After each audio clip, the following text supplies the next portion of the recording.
Hello in there. Patricia O'Connor and one Frida Reba Darcy here.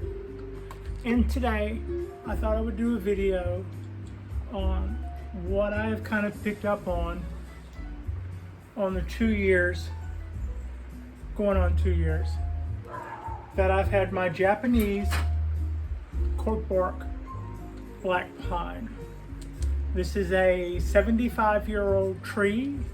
I am the third person to have it, and we had about a year and a half of bliss, and then this right up until about June of this year, and then I started having a few little issues. But the main thing we're doing today is I will be removing a few old needles, and I'll just, while I'm doing that, this is going to be a short video. Scout's honor. But so yeah, if you notice, I'm using my tweezers to get rid of these old needles. This tree came to me by way of a blog that I was following. The person who writes this blog is very, very knowledgeable on their black pines as well as other bonsais. They teach, they sell supplies. I'm going to support that branch. They sell supplies. They also sell trees for local pickup, but everything else they ship. And their blog is Bonsai Tonight. It's Jonas. This was not one of Jonas's trees. This was Jonas and several of Jonas's friends putting together a list of trees that were becoming available among several collectors. And the story that I got on this is kind of spotty. There's more to learn from this. I just don't have it all yet. I'm the third person to have it. It is, I believe, 75 years old. One of the other people may have named this tree Jim Brown, who, if I recall, my 70s, Jim Brown, wasn't he a football player? I wasn't really into ball sports, but it seems like I remember there being a Jim Brown who was a football player. And it also occurred to me that his initials would be the same as the tree, JB. Or JBP, I guess, for the whole tree. So, after a year and a half of having this tree, it was really going well. The main thing I had to worry about was overwatering it. My tendency, and a lot of other people who are new to Japanese black pine, you always hear, do not overwater that tree. Do not overwater that tree. You're going to need to learn about thinning needles. You're going to need to learn about decandling, and you're going to need to learn about, and on top of all of that, do not overwater that tree. Oh, by the way, if you underwater, you can kill it in a day. But whatever you do, don't overwater. So, paranoia in hand, and a beautiful Japanese black pine, we went off together, and it sat on my balcony and looked absolutely beautiful. And I did a pretty good job of not overwatering this tree. I knew my own tendencies, and I had a tip that I have repeated so many times, but I'm going to repeat it anyway. You scratch the top of the soil lightly and look down an inch or so, and if it gets darker, check it again tomorrow. That method, I was probably taking too literally. I would check it again tomorrow, and if they were both the same size, I would just immediately water it. That was probably still borderline too much, but the tree wasn't really telling me. It was just going, yeah, you know, better that than the alternative, I guess. So it hung out, the color was good. As of June this year, the tree looked absolutely beautiful.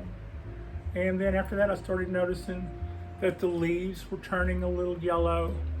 But also in June, I had shown the tree to Jonas, and he said that if I didn't thin those needles better the next year, if I didn't do a better job of needle selection, that I would probably see some dieback on the bottom branches.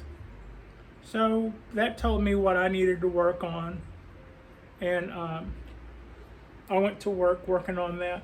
But it was also about that time that that I started a project on my balcony. I decided I wanted to increase the grow area on my balcony by hanging grow lights that would give me enough light to be equivalent to sunshine. That would mean that, well, like right now, the sunlight reaches way far in here. It reaches, you know, all the way. I'm lit by sunlight. In the summer, the sun is higher in the sky, but it's more directly overhead, and those shadows fall straight down. By the way, the light that's coming in is not as good, we'll say it that way, as the summer light, because the summer light that's overhead is going to be shifted more blue, and this is going to be shifted more orange. Even if you have, like here in California, we still have the temperatures of a mild summer, and it's almost December. But the difference is the trees still know to turn fall colors, if nothing else, because of the color of the light and the time of day that it goes away. Even if the temperatures don't necessarily back up that time to shut down hypothesis, kind of. So by putting the grow lights in there, I was able to increase my grow area. And while I was building my rig, I had to be really careful because I was working over the tops of my trees. And there came a point where I said, well, I'm about to start standing on chairs and lifting things that are big over my head by myself. So I brought all the trees. I brought all of my trees in the house. I knew that I would only be bringing these trees in the house for a half a day that it took me to hang those two large grow lights. So I did. But one thing I had done earlier to try to make sure that I didn't have problems with drainage before I built my copper shelves was I set the trees in what were supposed to be drip trays. But I couldn't really find good sized drip trays for all of these weird sized bonsai. Not weird size, but they don't just necessarily find a drip tray for every bonsai pot that I had. So easy situation there was to use pie tins, except they come up a little higher. I don't know if you can see my finger, but some of the pie tins were deeper than the feet were high on my pot.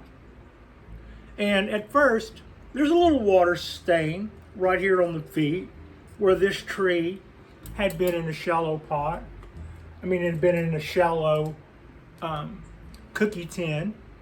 But next to it was another tree, and it was more of in a little cake tin, so its sides were deeper. And next to that was another pot. But I always watched the water level to make sure that none of them got too high or got to the bottom of the pot. Until I brought all the trees in and hung the lights, and then when I got done with that, I brought them back out. I think I put them in different tins.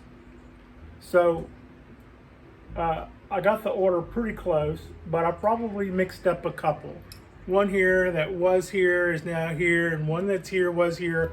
They're different heights. And what I didn't notice was the water level was here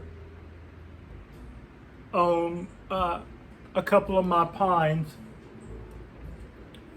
And that combined with me tweaking the lights for the next couple of days, playing with the cords, making sure that they were high enough, making sure that their safeties were done, basically dragging it out for a couple of days instead of doing all of that at once, meant that I wasn't on top of that. So what had been, you were probably watering a little too much, but the trees aren't telling you yet, meant that a week of that, and by the time I started seeing it, it was an issue. And how you know that you've overwatered is that your leaves will begin to turn yellow at the base. How do you know if it's just old leaves? That can be because they're leaves that you've had for going on 3 years, or that it's the whole leaf, the whole needle. Instead of saying leaf, why don't you say what it is, the needle? But I was also seeing other things. And when I showed, and it was about this time that everybody was also going to a major show. So a lot of the people who I would have wanted to ask were either horribly busy, and I knew it was no time to go, pardon me, excuse me, pardon me, I see you're loading a truck there, but so I kind of felt intimidated about asking anybody for help on this. But from what I saw and from the research I could do, and anybody can do research, it wanted to break it down into several things. Root pathogens, sloppy needlework, like my hands going down like that. You think that if you reach down and grab into these things, they'll poke you and it'll hurt, but that's not the worst thing that can happen. You can also bend the needle like that, and when you do, and remove your hand, it may snap back in place, but right there where you just bent it, you just broke the capillaries in the needle, and from there up, it'll bend and turn colors. So when you then go back and look what that is, you'll see that line up with the picture, and it'll say like 3 or 4 things. One of them is a root pathogen. Another one is other root issues, aphids or what. And then it'll also say needles damage from forced trauma. So there was a point when somebody saw my tree, and they were so cool about it. They were not like going, "Hey, you stop, blah blah." They were like, you know, when you do pines, you need to reach up from the bottom. And this is very good information I'm giving you here. You need to reach up from the bottom to get at these needles and try to do that. Or if you have really big fingers and probably wouldn't get away with that anyway, just make sure you use your tweezers. When you go handling the needle that you want, you're also affecting the needles that you don't want to mess with. And you won't see it the day of. You'll see that later. And that issue that you're looking at will align with other things. However, when the person who looked at my tree was seeing all those half-colored needles that were green up until a point and then changed colors drastically, they knew right away that something was pounding on those needles and folding them over, and without knowing it. And that's what part of the problems were. I didn't know that. Here's what I did know. I know that up until then, I had been too afraid to touch the tree. So they're telling me that I was being clumsy with the tree. In a way, didn't add up with my own experience. Because I knew that up until then, I had been kind of intimidated by this tree. Things had been going well. And the solution to things going well is not to change that by messing with anything. So I'm like, right now nothing is working well. We'll keep going with that until somebody says that I'm doing something wrong. or until I noticed I'm doing something wrong. And in this case, what I didn't do wrong is I wasn't proactive with my insect prevention, right? I didn't do the yearly treatment or something to take care of any problems. And the other side was I probably wasn't going to have any problems.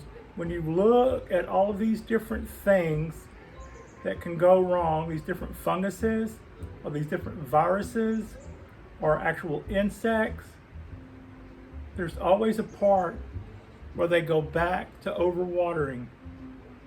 They like moist conditions.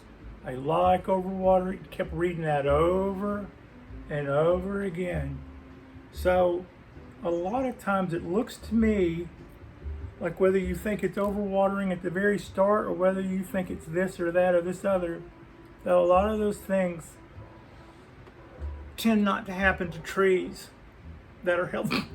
Excuse me, that are healthy. They do happen to trees that are in a slightly weakened state from overwatering. So without being totally on top of it, I kept doing more and more research, and I just basically stopped finding new information. I just kept finding the same information reworded. And the only way that I figured out that I was going to know any different was to take my tree to somebody who was an expert, and then they may be able to say, or they may just be able to tell me the same thing I was reading and listening to online, and that was send a sample off to where you need to send this sample off to, and then that's how you'll find out. Well, I didn't do that, but I did bring it down to three things: overwater, underwater, or pathogens. And since I'd known that I'd had that issue where I had caused overwatering, and since I had already suspected that I was the type of person who was trying to learn to dial back, I was trying to find out, I was taking my time about trying to see what not watering too much looked like without suddenly walking out and seeing my tree underwater by taking huge jumps on that. I just grabbed the wrong needle. So what I will do, there's a Patricia here, I hope. What I will do on this video, what I will do is I'm going to include a link that ultimately turned out to be very helpful. It told me a lot of what I needed to know. It is again a link from Bonsai Tonight at Jonas Dupuis. He's in Alameda. He is the mastermind behind Bonsai Tonight. He has a author of a book called The Little Book of Bonsai, and he is pretty much a black pine master, and he is also like California cool in that way. I always kind of wanted to be. So Jonas is the real deal, and I will include a link that to a post called "Why Your Black Pine Needles Are Yellow." I think I'm paraphrasing. You'll know it when you see it down there in the bottom of the description. I would also recommend that if you've subscribed to me, that you probably check into him. He is an awesome wealth of information. He will, if you want tools, he'll ship you tools. If you want a book, he'll sell you a book. If you want a table, my tables came from him. He'll do that. If you want to buy a tree, you have to do local pickup. That's the name of that too. But then they're usually, you can get a baby pine tree, but a lot of his stuff is really, really nice upper end trees. And he is also sponsoring. This is how you don't make a video short, Patricia. He is also hosting our our bonsai show that's coming up this year. I need to have better information before I start spilling all that. But it is about 11 and a half months away from right now, and it will be just about, it'll be right there close to the bay in a beautiful old period building that has wonderful light in it, a lot of glass. One of those kind of buildings that I used to always just look over at and go, that would be a cool place to hang out. Just, it just is really a really nice looking, cool piece of older architecture, and that's what the bonsai show is going to be. Here I'm looking at some curled leaves. That definitely, those little curled needles, say needles, Patricia, that is definitely a sign of, they said root pathogens. Later, to finish that sentence about not crunching the needles, I later discovered that I have a squirrel. I do. I was wondering why somebody would tell me not to crunch the needles, and all the while I'm thinking, I'm afraid to touch this thing, so I know I wasn't doing that. What else would cause that? And rather than say that to their face, and they would have said, well, something is, because I can tell, and then I probably would have, but instead I didn't say anything. I thought, well, I don't get it because I don't touch the freaking tree I've been scared to up until now, and that's probably been part of the problem. So I looked at other things and found out about root pathogens, and we treated it for that. We did some foliar sprays that were supposed that you can do like every 3 weeks that would get rid of any spider mites, which we probably also may have had. But then we made sure that we started backing off on our watering, and I tilted this tree to make sure that the water went through it quickly, and it started recovering nicely. It's not going to be an overnight recovery. You don't just get over yellow needles the day after or the week after. Some of these guys will still be yellow, and I probably have lost a few tiny little branches. But this is year 2 with my Japanese black pine, and it basically took me 2 years to for the tree to call me on the fact that I was a total amateur. And I probably started at by borderline overwatering, which gave me no room for error whenever I had them sitting in those trays. And then that combined with everything that fall brings, these weakened trees just took a beating. So, but and I say took a beating, I put it that way because it scared me. And that's another thing.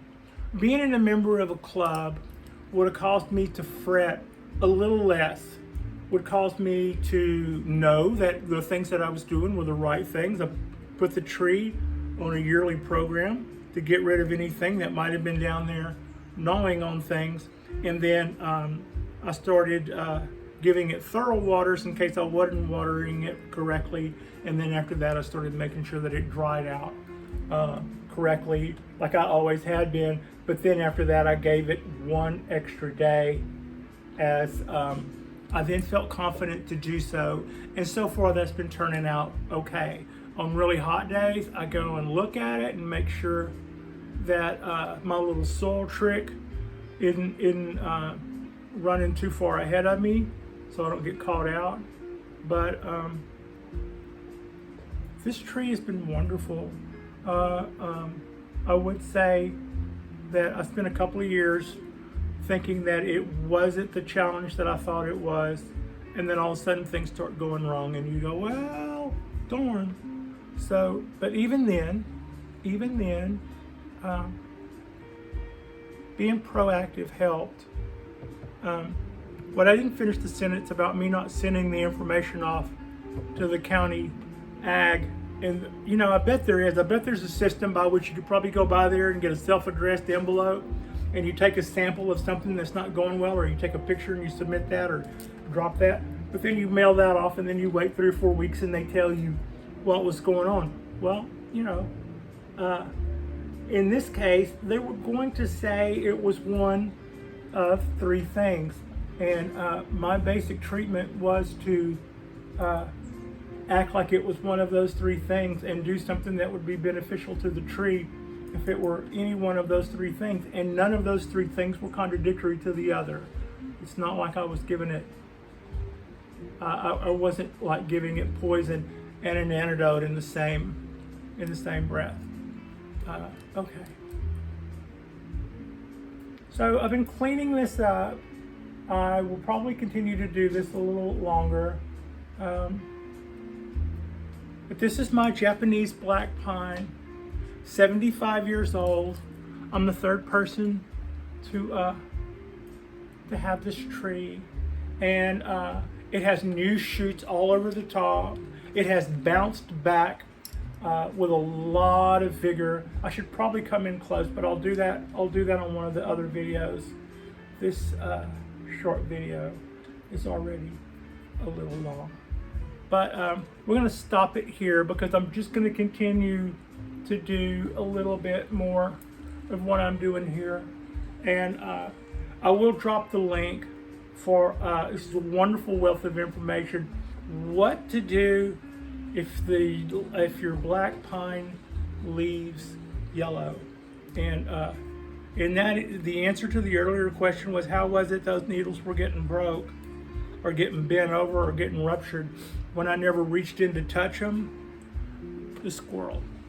I didn't know because the squirrel never came here unless I left. But as soon as I left, we had a squirrel. I saw where he was digging up some loose soil on one of my other trees. Hadn't heard anything, but yeah, that's it. Well, he did that. But anyway, okay. If you haven't already, like and subscribe. I appreciate you. Frida appreciates you. Have a good Monday, and even if you're new to bonsai, you can grow a Japanese black pine, and if something goes a little awry, you will probably have time to make it right. It'll be okay. In my case, I was looking at a couple of things. A little overwatering. That did align with when we were going to be losing fall needles or having fall needles yellow anyway. My mistake was I didn't thin out a lot of the needles in the prior spring. I may have also missed a food opportunity. I didn't miss the second one, but I might have missed the first one. So all three of those things, and then that little dish of water, and we started this guy on a path that I definitely, and even then, I had to figure a few things out. But the tree gave me time. So, like and subscribe if you haven't already. Have yourself a fantastic week. I will come back and see you guys on Wednesday. And thank you so much. I appreciate you.